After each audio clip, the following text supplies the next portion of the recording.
Good evening. Good evening to all. आज का जो हमारा टॉपिक है वो है solution and its colligative property. तो जो आज हम बात करेंगे फिजिकल केमिस्ट्री का क्लास 12th का सेकंड नंबर चैप्टर है solution and its colligative property. हमारा जो ये चैप्टर है सॉल्यूशन, ये चैप्टर मोल कॉन्सेप्ट पर बेस्ड है। अर्थात 11th क्लास में जो हमारा चैप्टर दे रखा है mole some basic concept of chemistry, 1 number का जो चैप्टर है उस चैप्टर के जो मोल वाला कॉन्सेप्ट है उसका जो यूज है इस सॉल्यूशन चैप्टर में हुआ है। तो आज मैं बात करूंगा आपके सामने सॉल्यूशन। तो पहले हम बात करेंगे सॉल्यूशन होता क्या है, फिर हम बात करेंगे इट्स कॉलिगेटिव प्रॉपर्टीज। तो कॉलिगेटिव प्रॉपर्टीज क्या होती है, पहले तो हम हेडिंग का मतलब समझेंगे कि हेडिंग का मतलब क्या है। तो सॉल्यूशन की बात करूं मैं, तो सॉल्यूशन में क्या होता है कि जिसकी मात्रा अत्यधिक होती है वो तो होता है उसमें सॉल्वेंट। सॉल्वेंट का मतलब होता है विलायक, और जिसकी मात्रा होती है कम उसे कहते हैं हम सॉल्यूट अर्थात विलय। तो मैं इसकी परिभाषा बोलूंगा आपके सामने, तो वो होगी विलय और विलायक का रासायनिक रूप से अक्रिय मिश्रण, रासायनिक रूप से अक्रिय समांगी मिश्रण ही सॉल्यूशन कहलाता है। अर्थात जो मैं कह रहा हूं वो ये है, देखो सॉल्यूट प्लस सॉल्वेंट को बोलेंगे हम सॉल्यूशन।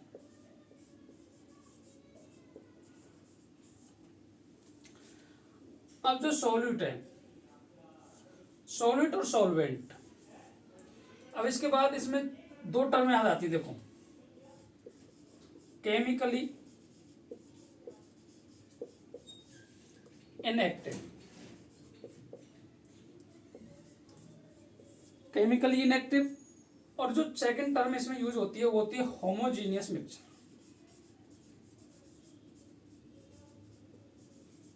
Homogeneous mixture. सॉल्यूट और सॉल्वेंट का केमिकली इनएक्टिव, केमिकल इनएक्टिव का मतलब है जिसे इधर सॉल्यूट रखा है इधर सॉल्वेंट रखा है, दोनों अगर अलग अलग हैं तो उनमें कोई भी रिएक्शन नहीं है, और अगर उनको हम दोनों को मिला दें और उसके बाद में हम उनको देख ही नहीं पाएँ कि इसमें सॉल्यूट क्या है सॉल्वेंट क्या है, तो जो हमारा जो मिक्सचर बनेगा उसे बोलते हैं हम सॉल्यूशन।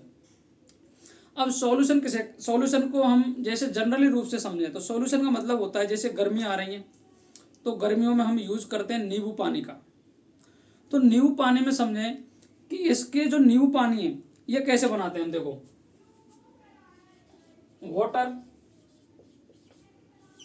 वाटर लेंगे, वाटर के बाद इसमें शुगर लेंगे, शुगर के बाद में इसमें सॉल्ट लेंगे, और सॉल्ट के बाद लेंगे लेमन,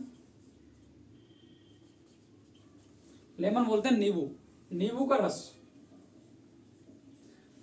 तो वाटर, शुगर और सॉल्ट और लेमन, इनसे मिलाकर के नींबू का पानी बनता है। तो नींबू का जो पानी बनाए उसे हम बोलेंगे सॉल्यूशन। तो सॉल्यूशन में जैसे, अब जो सॉल्यूशन में क्या होता है, देखो सॉल्वेंट, सॉल्वेंट होता है। अब इसकी जो फिजिकल स्टेट है, फिजिकल स्टेट, जो सॉल्वेंट की फिजिकल स्टेट है वही सॉल्यूशन की फिजिकल स्टेट होगी। अर्थात अगर जैसे मैं सॉल्वेंट के रूप में जल का उपयोग कर रहा हूं तो जो सॉल्यूशन बनेगा हमारा वो एक्वस सॉल्यूशन ही बनेगा। उसका हमेशा ऑलवेज ध्यान रखेंगे, जो सॉल्वेंट की फिजिकल स्टेट होती है वही हमारी सॉल्यूशन की भी फिजिकल स्टेट होती है। ये सॉल्वेंट पर कोई डिपेंड नहीं करती है, सॉल्वेंट कैसा भी हो चाहे। अब जैसे मैं बात करूं आपको के सामने एक एग्जांपल लेता हूं, कि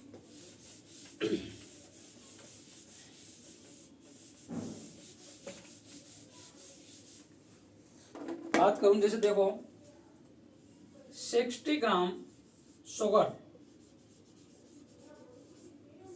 dissolved in 40 ml water, 40 ml water, 60 ग्राम चीनी 40 ग्राम पानी में 40 ml पानी में घुली हुई है। तो हम इसमें बात करेंगे कि इसमें सॉल्वेंट क्या है और सॉल्यूट क्या है। तो आपके दिमाग में अगर क्वांटिटी को देखकर आ रहा होगा कि 60 ग्राम जिसकी मात्रा अधिक है वो तो होगा सॉल्वेंट, और जिसकी मात्रा कम है वो होगा सॉल्यूट।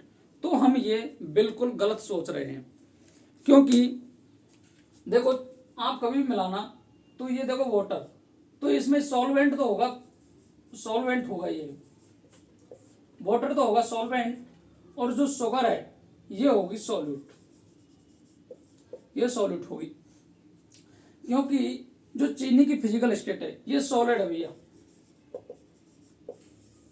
और जो वाटर है ये है लिक्विड में। तो कभी भी घोल के देख लेना आप, तो आपको वाटर में चीनी को घोलोगे, चीनी को पानी में घोलोगे, पानी को चीनी में नहीं घोलोगे आप। तो हमेशा एक चीज हम हमेशा क्लियर कर लें कि जो हमारा सॉल्वेंट है, सॉल्वेंट और सॉल्यूशन की फिजिकल स्टेट सेम होती है दोनों की, ये हमें ध्यान रखना है। फिर मैं बात करता हूँ सॉल्यूशंस के टाइप।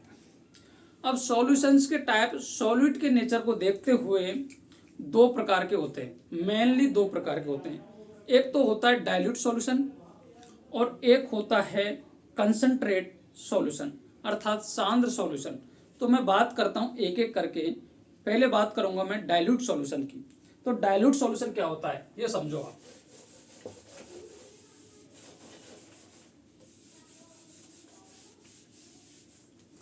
डाइल्यूट सॉल्यूशन की बात करूं मैं, तो आप जो ये चैप्टर टिका हुआ है जिसका बेस्ड है वो बेस है सॉल्यूट और सॉल्वेंट। सॉल्यूट का मतलब समझेंगे आप जिसकी मात्रा कम हो, लेस क्वांटिटी को बोलेंगे सॉल्यूट, और जिसकी मोर क्वांटिटी है, अधिक मात्रा है, उसको बोलेंगे सॉल्वेंट। और जो सॉल्वेंट की फिजिकल स्टेट है वही हमारी सॉल्यूशन की फिजिकल स्टेट होगी। ये आप दो बातें बिल्कुल क्लियर रखेंगे है। तो देखो अब सॉल्यूट, पहले मैं बात करता हूं dilute solution. Dilute solution, dilute solution क्या होता है कि जैसे देखो कोई भी बीकर है भैया, ये बीकर है,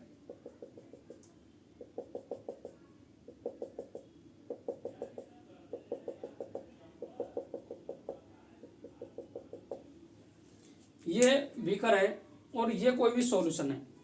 तो इसमें देखो जैसे मैं बात करूं 10 ग्राम शुगर मिला दूं,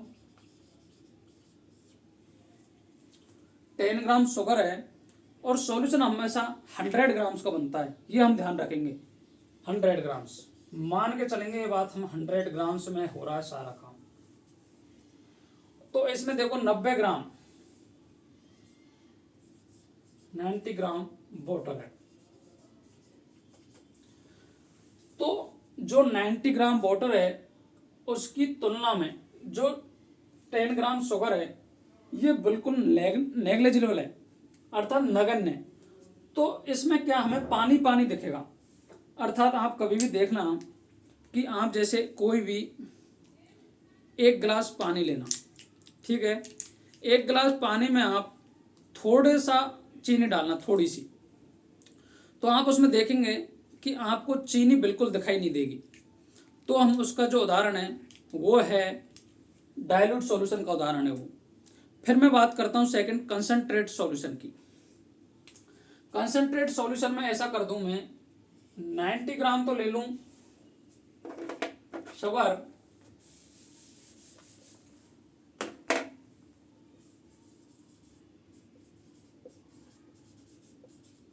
और 10 ग्राम ले लूं मैं वाटर। तो 10 ग्राम वाटर सॉल्वेंट ये सॉल्वेंट है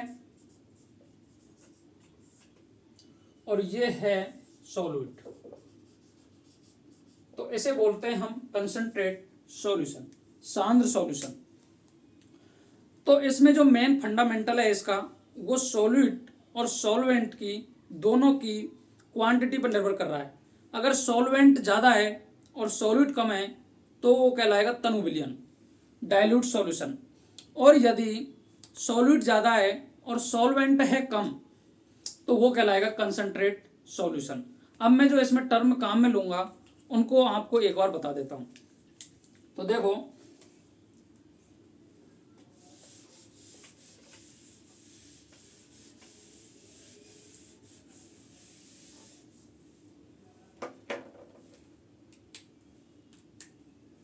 ये है सॉल्यूशन,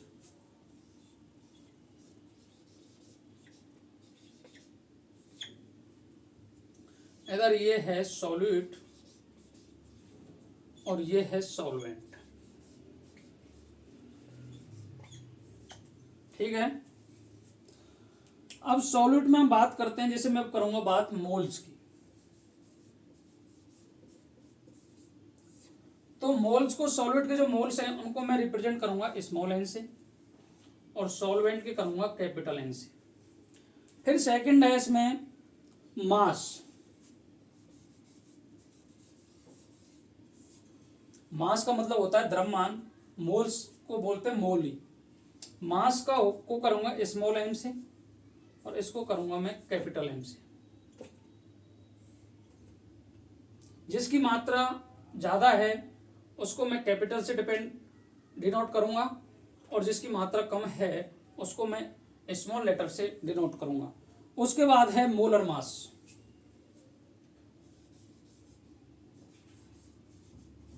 मोलर मास, और जो मोलर मास है उसको मैं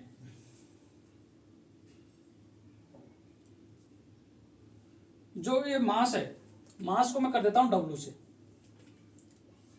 डब्लू और ये कैपिटल डब्लू। और जो मोलर मास है उसको मैं डिनोट कर देता हूं।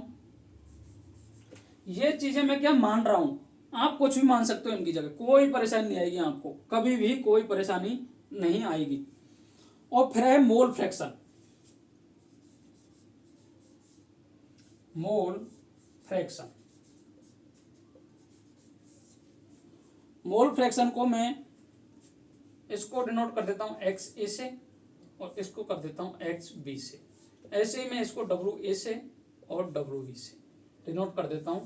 ये चीजें मैं आगे काम में लेने वाला, ये आप समझेंगे। अब मोल्स है, मोल्स को स्मॉल एन से कैपिटल एन से मैं आपको समझाऊंगा मोल्स क्या होते हैं। उसके बाद है mass, W A W B. Molar mass small M capital M, mole fraction X A X B. जो मोल फ्रैक्शन है वो हमेशा मोल से निकलेगा, और जो मोल फ्रैक्शन का जो मान होता है ना सॉल्यूट और सॉल्वेंट का, वो एक यूनिट इकाई होती है और ना इसका कोई क्या बोलते हैं उसको मात्रक होता है। यूनिट्स, कोई भी यूनिट नहीं होती है इसकी मोल फ्रैक्शन की, ठीक है। इसको उतारिए आप। फिर मैं बात करता हूं आपके सामने प्रॉपर्टीज ऑफ सॉल्यूशन।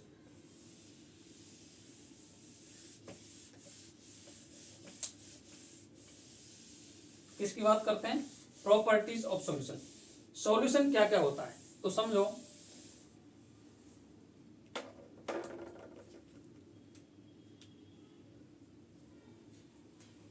हेडिंग डालेंगे प्रॉपर्टीज ऑफ सॉल्यूशन।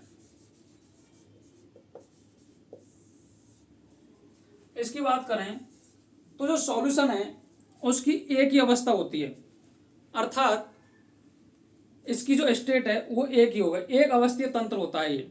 तो फर्स्ट जो इसकी है, इसकी की सॉल्यूशन हमेशा एक अवस्थीय होता है। एक अवस्था का मतलब होता है कि जैसे लिक्विड है तो जल और शुक्र का कोई भी सॉल्यूशन है तो हमेशा लिक्विड ही बनेगा। तो सॉल्यूशन किसका बनेगा, एक अवस्थीय तंत्र है। तो इसको डिनोट करेंगे आप कि सॉल्यूशन सॉल्यूशन वन फेज में पाया जाता है, या स्टेज बोल सकते हैं उसको। दूसरी बात है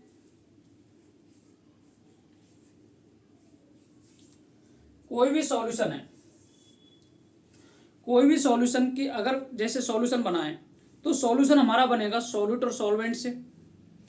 तो जो उसमें जो भाग लेने वाले पार्टिकल हैं उनकी डेंसिटी भी समान होगी, अपवर्तनांक भी समान होगा, सॉल्यूशन में प्रत्येक कण समान रूप से वितरित होगा, तो उनकी डेंसिटी पे भी कोई इफेक्ट नहीं पड़ेगा। जैसे कोई भी सॉल्यूशन लूँ मैं, उसमें सॉल्यूट ले रखा है, सॉल्यूट के जो भी पार्टिकल ले रखे हैं, सॉल्यूट के पार्टिकल का जो डेंसिटी है वही तो सभी सॉल्यूशन का होगा। सॉल्यूशन में जो भी प्रेजेंट पार्टिकल हैं उनमें सॉल्यूट का पर्टिकुलर जो कंपोनेंट है उसका अगर मैं डेंसिटी निकालूं, अपवर्तनांक निकालूं, तो वो पूरे सॉल्यूशन में जो घूमा हुआ है, ये सॉल्यूशन देखो, ये देखो, ये इसमें अगर जैसे 10 ग्राम सॉल्यूट है, 10 ग्राम सॉल्यूट है, तो जो 10 ग्राम सॉल्यूट है ना, इसमें इसका मैं अगर एक भी पार्टिकल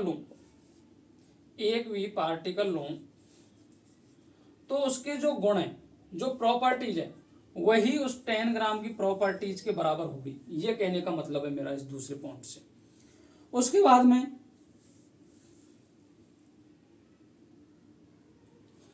कोई भी जो सॉल्यूशन है उसमें जो संगठन है सॉल्यूशन में वो एक नियत ताप तक समान रहेगा, अर्थात वो चेंजेबल भी हो सकता है। जैसे कोई भी सॉल्यूशन है, ये सॉल्यूशन है, इसमें जैसे मैं 10 ग्राम सॉल्यूट पार्टिकल डाल रहा हूं सॉल्यूशन में, तो सॉल्वेंट तो हमेशा ये हो जाएगा वाटर।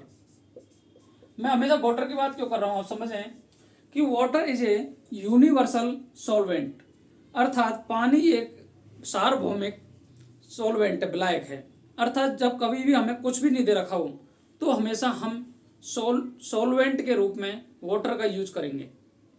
इसलिए आप देखते होंगे जो भी ज़्यादातर मेडिसिन होती हैं वो हमें पानी से दी जाती हैं। कोई भी जैसे बुखार की टेबलेट है, पेट दर्द की है, सिर दर्द की है, आदि की टेबलेट हम पानी के द्वारा ले सकते हैं। कुछ जो होती हैं वो हमें मिल्क के साथ लेनी पड़ती हैं, वो अलग चैप्टर है, वो उसका कोई मतलब नहीं है। लेकिन हमें जो समझने वाली बात है, कोई भी जैसे देगा कि 40 ग्राम शुगर घुली हुई है, इस सॉल्यूशन का मोल निकालिए, तो मोल में आप समझेंगे कि उसमें जो 40 ग्राम शुगर है उसमें समझेंगे हम कि 60 ग्राम वाटर है। 40 ग्राम सॉल्यूट हो गया और 60 ग्राम सॉल्वेंट हो गए। अब सॉल्वेंट का कोई नाम नहीं दे रखा, तो सॉल्वेंट हमेशा हर परिस्थिति में ये ध्यान रखेंगे कि जो सॉल्वेंट है वो हमारा वाटर ही होगा, जब देर नहीं रखा हो तो। अब मैं जो बात कर रहा हूँ टॉपिक पे कि जैसे 10 ग्राम सॉल्यूट मिला रखा है शुगर का, कोई भी शुगर हो सकती है, सॉल्ट हो सकता है, कोई भी हो सकता है, ये मिला रखा है। अब इसकी अवस्था 10 जैसे 10 ग्राम दे रखा है हमें, तो इसको हम और भी मिला सकते हैं। एक नियत स्थिति में इसमें जैसे 20 ग्राम कर सकते हैं, इसको 25 ग्राम कर सकते हैं, जितनी इसकी मात्रा है उसको हम इसमें मिला सकते हैं। ये इसकी प्रॉपर्टीज हो गई। अब मैं बात करूंगा term representation of concentration term. इसमें जो मेन है और जो हमारे जो 12th क्लास में जो हमारा क्वेश्चन आता है 1 नंबर का, वो हमारा कंसंट्रेशन टर्म से ही आता है। और जो ये चैप्टर है भैया हमारा नीट के लिए बहुत ही उपयोगी है, क्योंकि ये जो चैप्टर है ये कोई सामान्य चैप्टर नहीं है, क्योंकि ये हमारा पूरा जो मोल चैप्टर है, some basic concept of chemistry. तो सबसे पहले तो रिप्रेजेंटेशन ऑफ कंसंट्रेशन टर्म मैं हेडिंग डलवा देता हूँ, और इसमें सबसे पहले मैं बात करूंगा मोल्स की। तो हेडिंग डालेंगे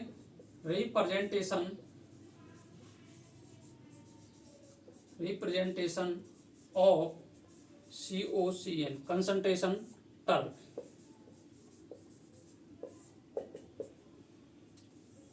कंसंट्रेशन टर्म का निरूपण या प्रदर्शन कैसे करते हैं। तो कंसंट्रेशन टर्म में मैं सबसे पहले बात करूंगा मोल की। पहले भाई मोल को तो समझ जाए, मोल क्या होता है। तो मोल एक यूनिट होती है किसी भी, जैसे आप कभी भी बाजार में जाएं तो आप एक दर्जन, दर्जन का मतलब होता है 12, या तो आप दर्जन बोल दो या बोल दो 12, तो उनका मतलब एक ही होगा।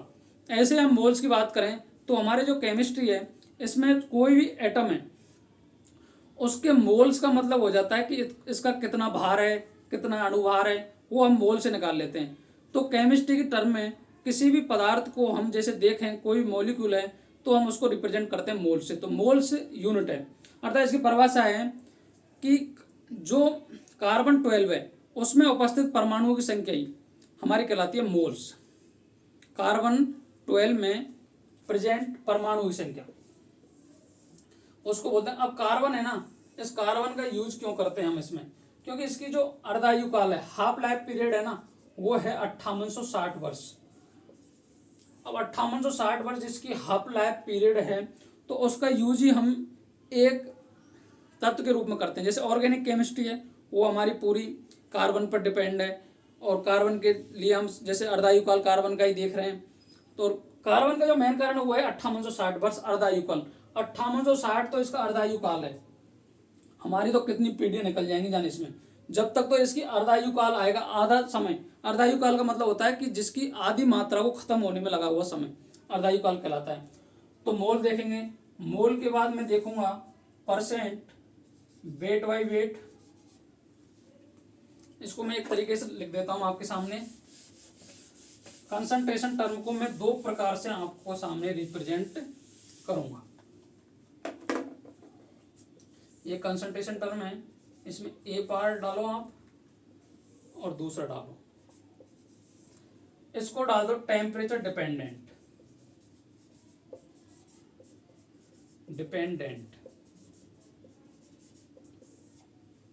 और इसको डाल दो टेम्परेचर इंडिपेंडेंट।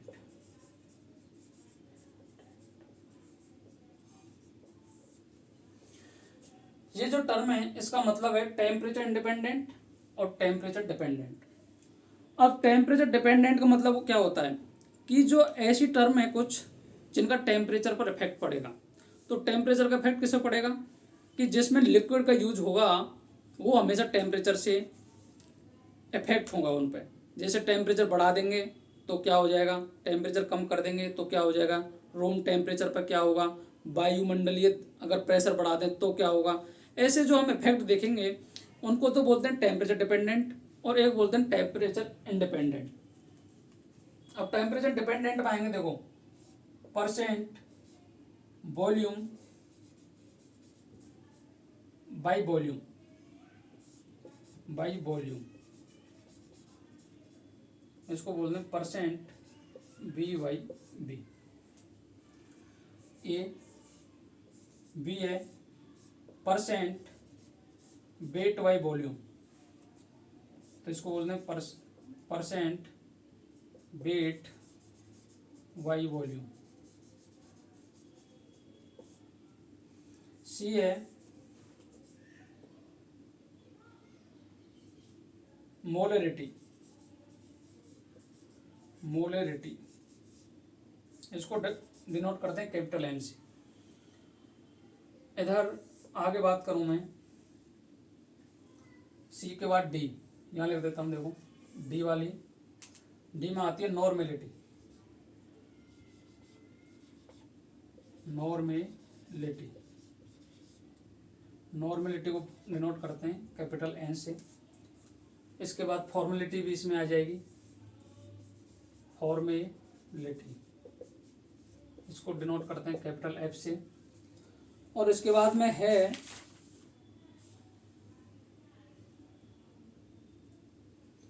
अब जो ये टेम्परेचर डिपेंडेंट है, अर्थात टेम्परेचर जैसे बढ़ाएंगे ना वो टेम्परेचर पर डिपेंड करेंगी ये चीजें, क्योंकि इनमें कहीं ना कहीं वॉल्यूम जो लिक्विड है उसका यूज हुआ है कहीं ना कहीं। तो देखेंगे हम, आगे देखेंगे सॉल्यूशन बनने के बाद में, ठीक है। अब इसके इधर डालो आप ए नंबर पर परसेंट वेट बाई वेट,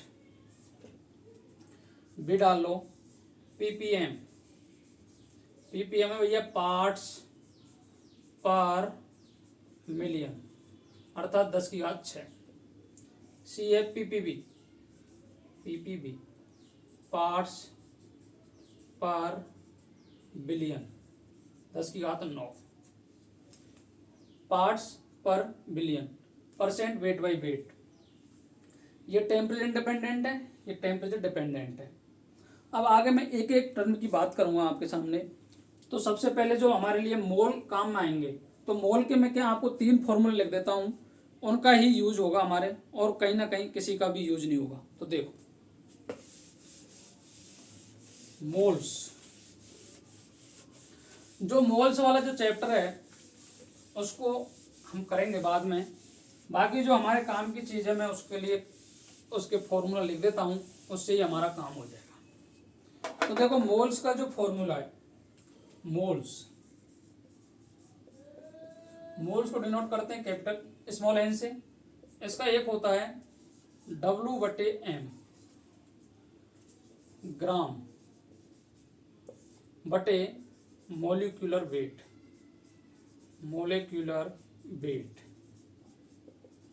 और मोलिकुलर जो वेट है वो आपको अगर ज़्यादातर जो रिएक्शंस होती हैं उसमें तो दे रखा होता है।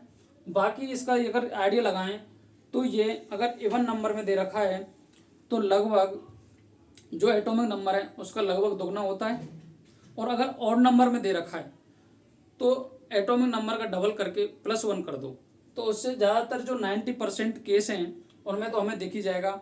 और बाकी जो इसमें यूज होने वाली चीज़ें हैं, तो इसको जैसे देखो, इसको बोल दूं मैं ग्राम, और इसको बोल दूं मैं अणुभार। हिंदी वाले ये देख लेंगे, इंग्लिश वाले ये देख लेंगे। दूसरा जो मोल्स का है कि अगर हमें कणों की संख्या दे रखी हो, नंबर ऑफ पार्टिकल्स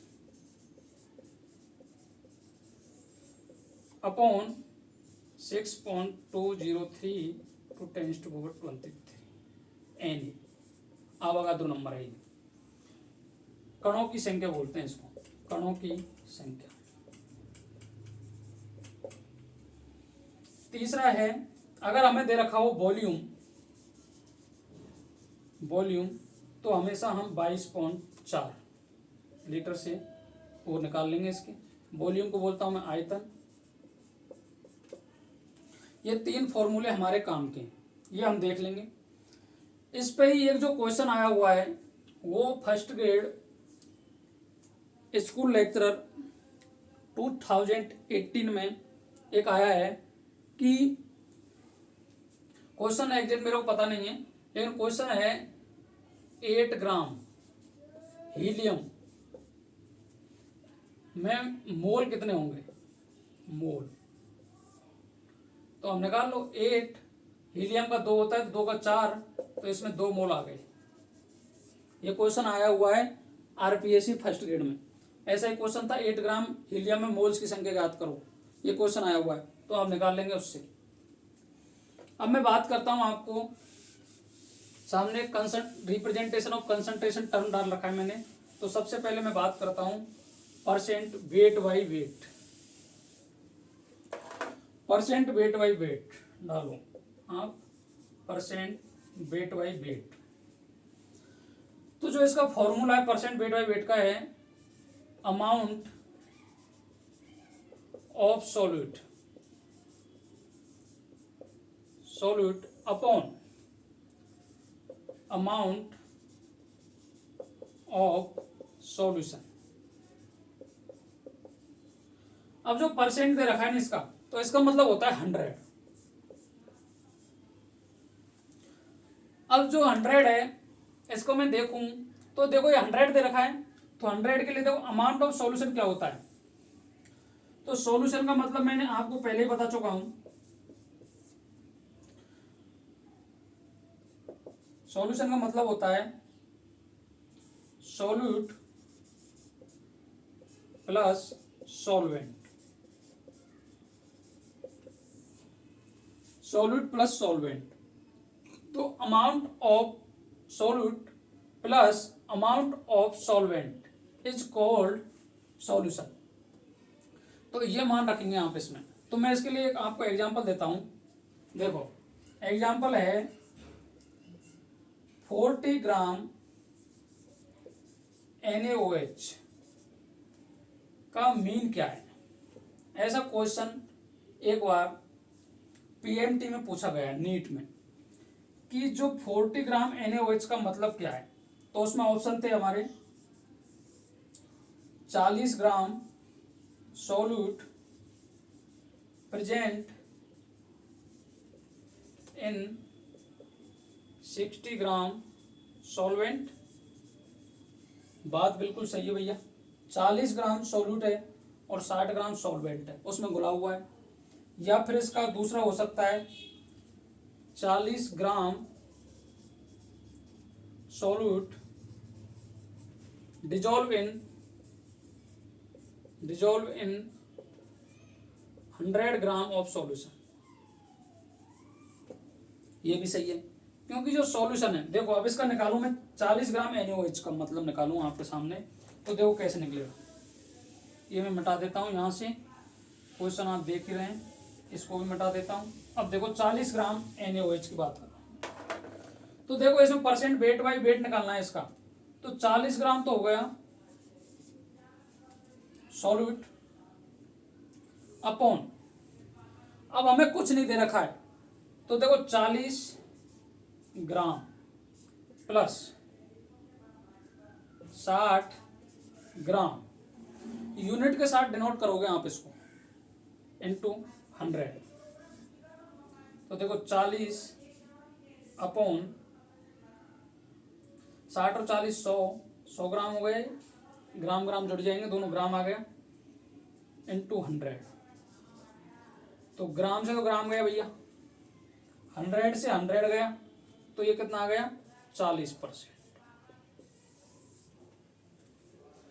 इसका मतलब हो गया 40%।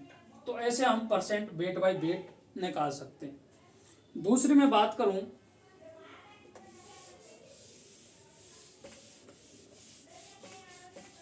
Percent weight by volume. Percent weight by volume की बात नहीं करूंगा मैं, उससे पहले कर लेता हूं मैं पीपीएम की।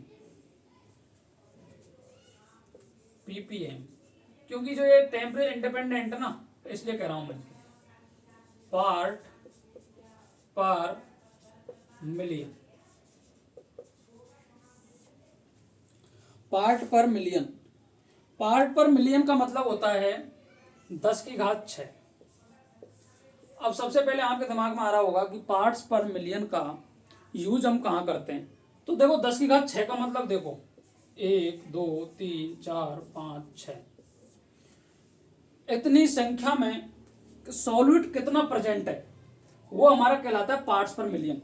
अब इनके लिए जैसे हम यूज कहाँ करते हैं इनका, देखो पार्ट्स पर मिलियन और पार्ट्स पर बिलियन का, हमारा जो वायुमंडल है इसका ही है, एटमॉस्फेयर है, इसमें जो पार्टिकल देखते हैं, जैसे देखो हाइड्रोजन के पार्टिकल कितने, धूल के कण कितने, नाइट्रोजन गैस कितनी है, ऐसी चीज़ों का, ऐसी जो कैलकुलेशन होती है ना, उसके लिए हम यूज करते हैं पार्ट्स पर मिलियन और पार्ट्स पर बिलियन। जैसे कोलगेट बनाते हैं, कोलगेट फैक्ट्री में कोलगेट बनानी है भैया, अब कोलगेट में कैल्शियम कितने ले रहे हैं उसमें, ऐसे जैसे उसके जो भी पार्टिकल होंगे कोलगेट में, जो भी यूज होंगे, कैल्शियम मैग्नीशियम वगैरह, जो भी जैसे भी केमिकल यूज होंगे, आई डोंट आइडिया, बट उनको आप देखेंगे तो उनके लिए स्मॉल अमाउंट है।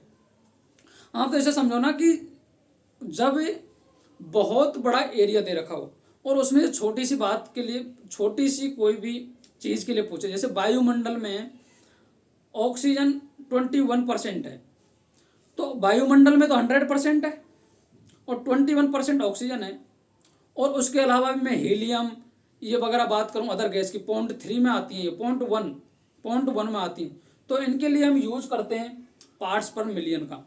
तो पार्ट्स पर मिलियन का क्या होगा, देखो इसका फॉर्मूला वही है भाई, कोई परेशानी नहीं है, फॉर्मूला वही है। देखो पार्ट्स पर मिलियन के लिए देखेंगे पीपीएम, पीपीएम का मतलब है अमाउंट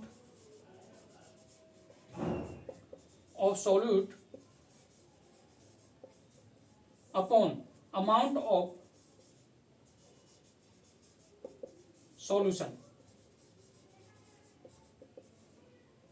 इनटू 100।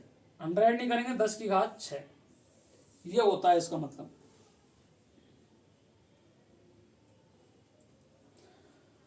अब इसमें देखो आप ये चीज पार्ट्स पर मिलियन में, अब जो पीपीएम है ना, पीपीएम को मैं देखो ये भी लिख सकता हूँ, ये जो पोर्शन है इसको 10⁻² इंटू 10⁻4 लिख सकता हूँ। गुणा में जब आधार समान हो, अगर बेस हमारा सेम है, तो जो घातें दे रखी हैं, जो पावर दे रखी है ना, इनटू में दे रखा हो तो पावरें क्या जुड़ जाती हैं। तो देखो ये चीज तो मैं आपको बता चुका हूं अभी जस्ट पहले,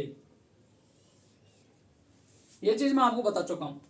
amount of solute upon amount of solution into 10⁻²। तो इसको मैं 10⁻² को 100 लिख दूं, कोई परेशानी नहीं आनी चाहिए आपको। तो जो ये पार्ट है ना, ये तो है परसेंट वेट बाय वेट, ये मैं अभी बता चुका हूं आपको, इनटू 10⁻⁴।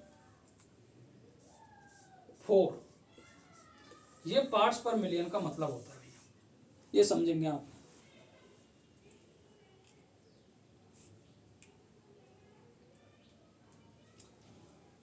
अब देखो इसमें क्या होता है, ये हो गया इसका।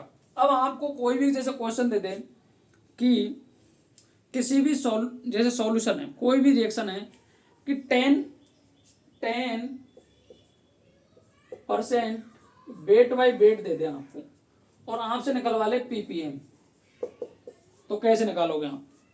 तो आप कुछ नहीं करोगे, पीपीएम वाला जो फॉर्मूला है ना,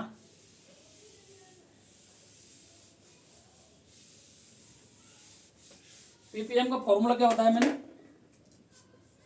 ppm percent weight by weight into 10⁻⁴। अगर परसेंट वेट बाय वेट का हमें कोई भी मान दे दे, वैल्यू दे दे, 100 दे दे, ठीक है, और हमें निकलवाना है पीपीएम, निकलवाना है उसको, तो ये इसको मैं 10⁻² लिख सकता हूँ इंटू 4। गुणा में जब आधार समान हो और गुणा में अगर घातें दे रखी हैं तो घातें क्या जुड़ जाती हैं, तो ये हो गया 10⁻⁶ पीपीएम। तो ऐसे हम इसको याद कर लेंगे पीपीएम को। अगर हम जैसे देखें कि पीपीएम की जो वैल्यू है, अब ये तो आ गई भार में, वेट के रूप में। अब बात करें हम पीपीएम की, अगर हमें वैल्यू दे रखी हो कि भाई पीपीएम की वैल्यू निकालनी है आपको वॉल्यूम में, आयतन में निकालनी है, तो देखो पीपीएम इन वॉल्यूम, ये भी तो आ सकता है। वो बात तो करी मैंने वेट में, अब बात आ जाए कि वॉल्यूम में निकालो भाई, तो वॉल्यूम क्या होता है, देखो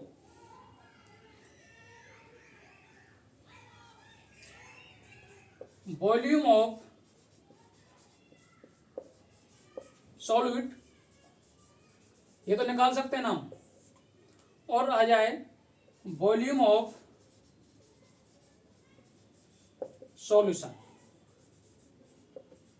और 10⁻⁶, ये आ जाए आपके, तो ये निकाल लेंगे हम उससे। तो ये सॉल्यूशन वॉल्यूम में आ जाएगा। अगर हमें दे दे कि 10 ml NaOH है भैया, 10 ml हीलियम गैस है और वो एटमॉस्फेयर में है, तो उसका पीपीएम में कितना मान है, तो हमें कुछ नहीं दिया है, देखो सॉल्वेंट का नाम ही नहीं लिया है इसमें, तो सॉल्वेंट हमें 90 मानना पड़ेगा इसमें। तो देखो 10/100 इंटू 10⁻⁶, तो देखो 1 0 से 1 0 कट गई, ये तो 10⁻⁻5 आ जाएगा पीपीएम में वैल्यू। अगर हमें यही मान, अगर जैसे हमें दे दे कि पीपीएम में जो वैल्यू है वो हमें वेट बाई वॉल्यूम में निकालनी पड़ जाए, कि परसेंट वेट बाई वॉल्यूम में निकालो भैया, पीपीएम की वॉल्यूम पीपीएम है, और इसके लिए हमें देखो सॉल्यूट तो दे दे, सॉल्यूट का तो दे दे वेट, तो मैं इसको डालूंगा, देखो वेट ऑफ सॉल्यूट या अमाउंट ऑफ सॉल्यूट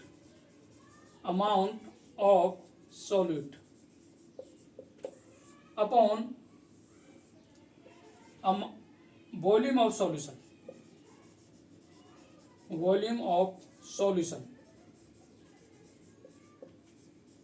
इनटू 10⁶।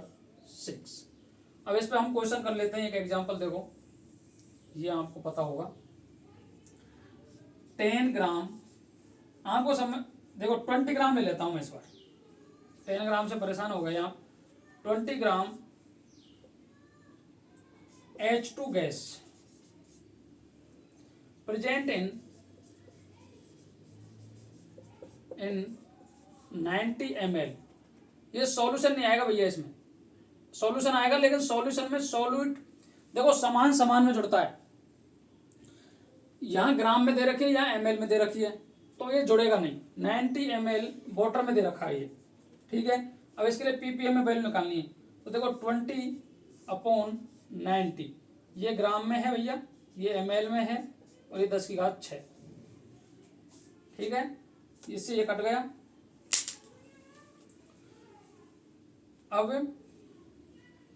2 गुणा 10⁶/9, तो ये 1.1 नहीं आएगा। देखो इसको 20 लिख दूं मैं, इंटू 10⁵5, इसमें भाग दे दो 9 का, तो 2 बच गए, 2 इंटू 10⁻⁻5, ये इसका आंसर आ जाएगा ppm में। तो जो मैंने आज बात की थी आपके सामने, वो हमने बातें की थी सॉल्यूशन की। सॉल्यूशन कितने प्रकार के होते हैं? सॉल्यूशन तो मेनली जैसे उसकी अमाउंट ऑफ सॉल्यूट देखें तो उसके अनुसार 2 प्रकार के होते हैं, एक तो तनु, एक होते हैं सांद्र। मैं ये बात नहीं की अभी, इट्स कोलिगेटिव प्रॉपर्टीज, ये बातें हमारी बाकी अभी। तो मैं इसका मतलब भी आपको समझा दूं इट्स कोलिगेटिव प्रॉपर्टीज का, कि जो सॉल्यूट की जो पार्टिकल्स हैं, नंबर ऑफ सॉल्यूट्स हैं, उन पर अब डिपेंड करेगी उसकी नेचर, तो उसे बोलते हैं हम कोलिगेटिव प्रॉपर्टी। तो हमारे जो हेडिंग है solution and it's colligative property, अर्थात बिलियन के ऐसे गुण, बिलियन में उपस्थित विलय के ऐसे गुण जो उनकी संख्या पर निर्भर करें, तो उन्हें बोलते हैं कोलिगेटिव प्रॉपर्टी। ऐसा क्वेश्चन 2018 में लैब असिस्टेंट में पूछा गया कि कोलिगेटिव प्रॉपर्टीज आर, तो उसमें देखा था कि कणों के आकार पर, विलय के मोल पर, विलय के कणों की संख्या पर, और उपरोक्त सभी। तो उसमें देखो भैया, ना तो आकार पर डिपेंड करेगा, ना उसके मोल्स पर डिपेंड करेगा, वो ओनली उसके कणों की संख्या पर डिपेंड करेगा, तो होते हैं कोलिगेटिव प्रॉपर्टी। तो आज मैंने आपको प्रॉपर्टीज ऑफ सॉल्यूशन बताई थी कंसंट्रेशन टर्म में, percent weight by wait, ppm को कैसे निकालते हैं, परसेंट वेट बाई वेट में और पीपीएम में क्या रिलेशन है। अगर वॉल्यूम में हमें सॉल्वेंट दे रख, जैसे जो सॉल्वेंट का वॉल्यूम दे रखा हो तो कैसे निकालेंगे पीपीएम में वैल्यू। अगर दोनों सॉलिड स्टेट में दे रखा हो, अमाउंट दे रखा हो, तो पीपीएम कैसे निकालेंगे। अगर दोनों का वॉल्यूम दे रखा हो तो पीपीएम कैसे निकालेंगे। ये सारी बातें मैंने आज आपके सामने कर ली हैं। आज के लिए इतना ही, मिलते हैं नेक्स्ट वीडियो में। Thank you very much. Ram Ram साहब।